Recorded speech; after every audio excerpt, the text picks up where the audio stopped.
think more on self daw talaga.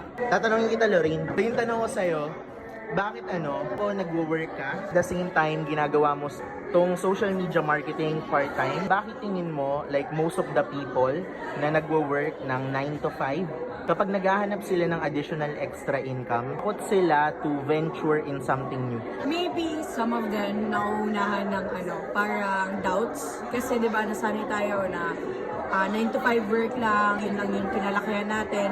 Hindi natin alam na may other options pa pala talaga. Minsan yung iba nakakausap ko na parang wala daw silang oras, wala daw silang money.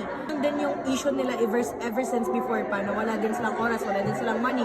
But hindi din sila willing to take their time, like extra time, to get more income or to learn more para magkaroon sila ng money din. So yeah, I think more on self daw talaga. Tingin mong like para sa kanila or para sa'yo yung solution para sa kanila? Take the risk. Take the risk. Okay, thank you.